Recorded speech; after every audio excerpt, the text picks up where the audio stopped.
What's up, everybody? It's me, DisBearity here, and today I literally just backed this amazing Kickstarter of a game here, which is called Earth of Oryn, which is a kingdom builder. So, if you want to see here, it's an indie city builder or strategy game in a medieval world filled with story and heart, influences from Banished, Rimworld, Age of Empires, and I believe this is Roller Coaster Tycoon. And so I'm like, when I saw that, I'm like, that's freaking amazing. And I would like to showcase you guys this trailer here because I feel like if I backed it, y'all should too. So let's go ahead and check this out. After hundreds of years of wandering and foraging, people started to settle and they built the foundations of today's civilizations. Some of them sought protections Like, just where look how the land beautiful touches the craftiness clouds, of the world is, especially with this whole while like Roller others Coaster Tycoon established themselves aesthetic. in the canyons they named Hamkar, enduring heat and dust. So this shows you like the raving style that they're going for with this.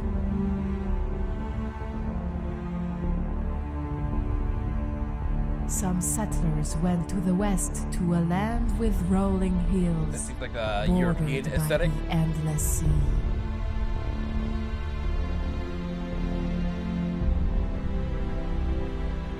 Like, just look how beautiful and colorful it is. I like Some it. Like, ventured I really further, do far understand to where the it's going. north, tucked away, hidden by trees, the kind of place that fables are written about. Like, I can see myself playing this game for many, many hours. I really can. Because, you know, I'm a sucker All for of city these builders. people adapted to their environments, mastering the world around them. So I wondered if this game's Some gonna have like a became campaign. talented hunters and fishers, while others built vast farmlands and traded for what they could There afford. probably is. They developed their own distinct Look at that. It's like you're playing. It's literally like you're playing Roller Coaster establishing Tycoon. systems of belief City and builder. new customs to follow. Over time, small towns turned into prosperous kingdoms. However, others weren't as fortunate. Good times create harmony and prosperity, while bad times can Yep, lead warfare. to darker paths. Trebuchets.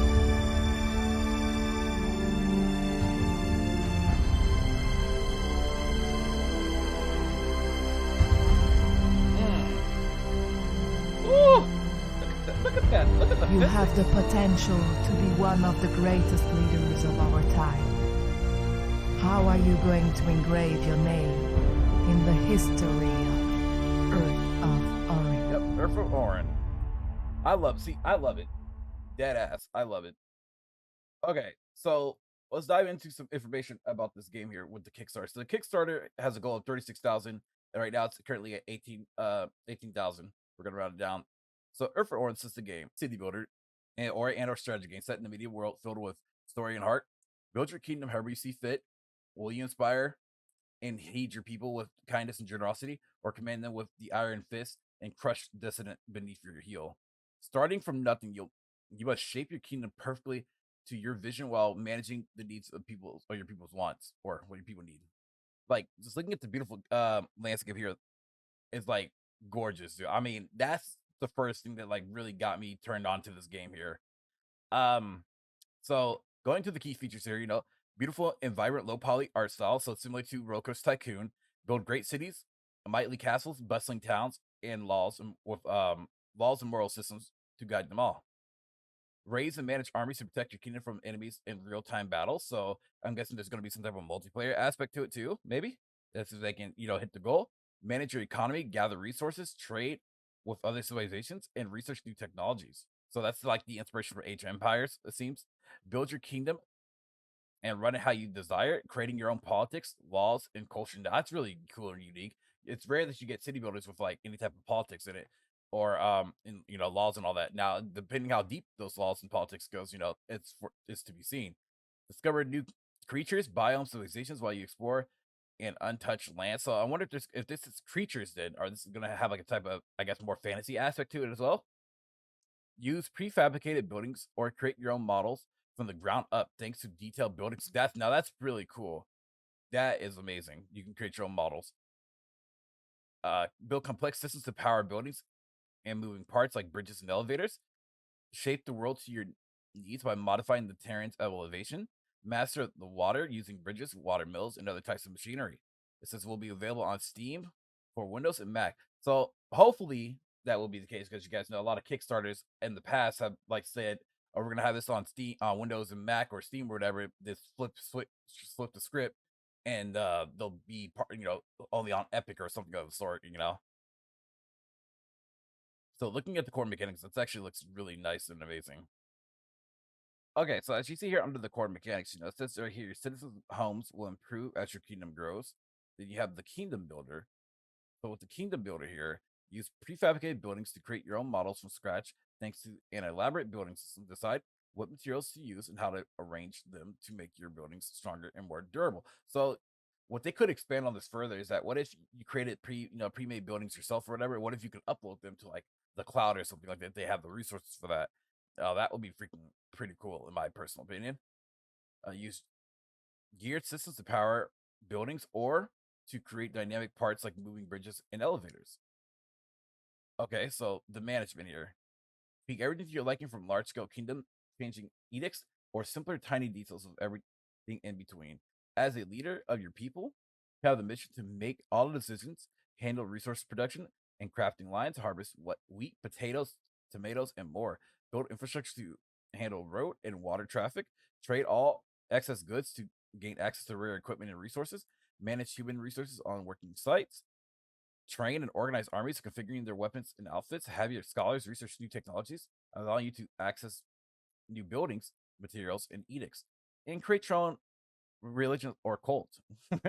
Excel's amazing. So exploration here. So the lands of Hawkbar, Barn, Bradford, and Lunuan. Throughout the campaign, so there will be a campaign, cool beans. You'll have to explore, take your people, and travel new lands, discovering new flora and fauna along the way.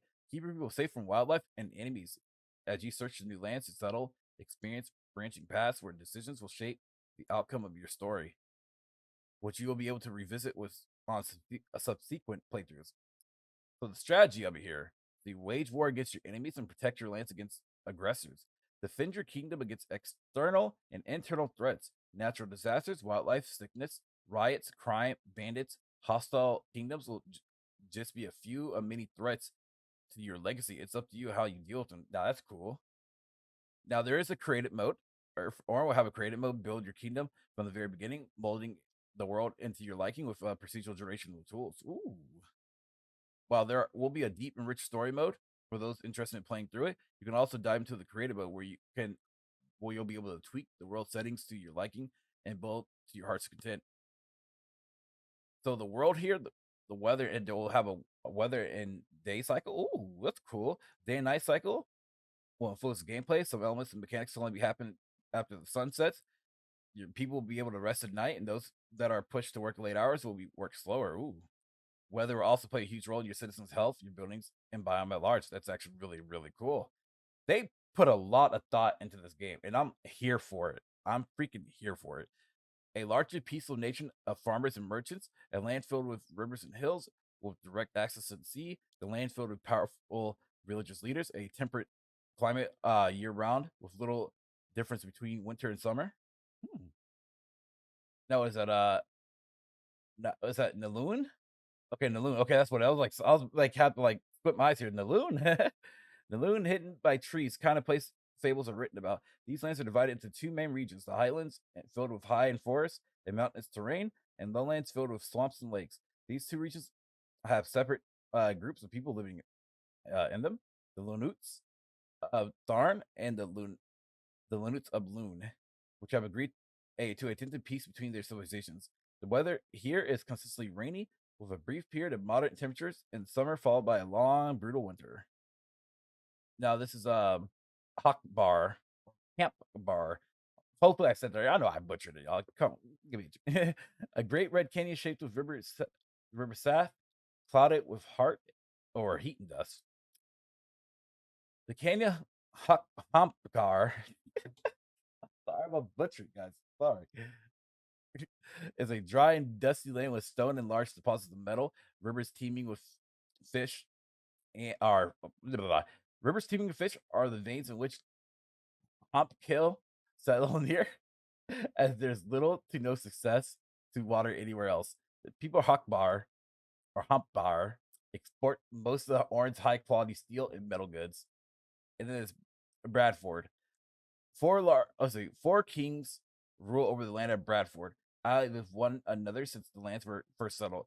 Bradfordians produce high quality gems and stoneworks, which they trade away for other goods. They farm hardy crops, raise goats, which thrive in mountains of terrain. They're excellent architects and have used to fortify the mountains around their land to protect them from outside threats and harness their rivers for to the power of their buildings. The weather is generally cold and snowy during the winter, but more mild during the spring and summer. Earth of Oryn is a vast and extraordinary diverse biomes and civilizations. Adaptation to different environments and paramount to survival. Earth of Oryn will release with 4 main civilizations, but this will be expanded over the game's life cycle depending on the Kickstarter funding and sales. The game takes place between 300 and 500 in the Second Age, when most of the civilizations have established themselves. So there are some stretch goals here. All right, so now let's see here. With the stretch goals, if you're they're supported here, there's supporter, nomad, villager, builder, architect, knight, baron, baroness, commander, princess, king, queen, ruler, and god and goddess. So each tier or support, you'll get more stuff, okay? Right? So this game is not due to release until 2025. So like whenever you kickstart this game, just forget about it for a while and then you'll come out, right? It'll come out. So with the backer stuff here, the backer that I went with, I think which tier was this? This was the support tier, the villager tier, which is get a digital copy of the game, or I think it's also like early access to exclusive early access on Windows and Mac. So that will be as early as 2024. So if you guys see, they have a long time to go or whatnot. Let's see. There are additional add-ons that you get. You get like additional, a copy of the game, digital copy of the OST, concept hook, stuff like that. So it's a lot of different treats that you can get for being a backer. Now, you can be the inspiration of the game is Roller Coaster Tycoon, Banished, Age of Empires, Timberborn, Stronghold, and Rimworld. So that's really cool, and I like that a lot. So they do have a roadmap here. The roadmap is this, as you guys see here: 2022 Q4 Kickstarter, 2023 beta access. Beta will focus on creative mode and gameplay. 2024 would be backer exclusive early access on Steam. That's Q1 and Q1 to Q4 development focused on the campaign and story. Public early access on Steam 3 months after backer access, and then they're coming out the 1.0 release, which will be on Steam, of course, and stretch goals developed and released. So that's really, really amazing, and I really am really looking towards this game. It's awesome. There's no words to really say it. It looks great. It's just like it has all the games that I was raised with into one. So it's really cool. I can't wait to see them, and I hope that the developers have great success. I'm always here to support indie developers and their creation of their games. But I want you guys to let you know what y'all think about this game here. Just let me know. Give me your thoughts in the comment section below. If you enjoyed if y'all enjoyed this video, please remember to like and subscribe. Also, make sure to hit the notification bell down below to be notified on any other future videos. But thank you guys for watching. Thank y'all for your support, and I'll let you guys do. And I'll see y'all for the next one. Peace out. Much love, everybody. Y'all have a good one. If you guys enjoyed this video, please leave a like and also hit the bell notification down below. Thanks for watching.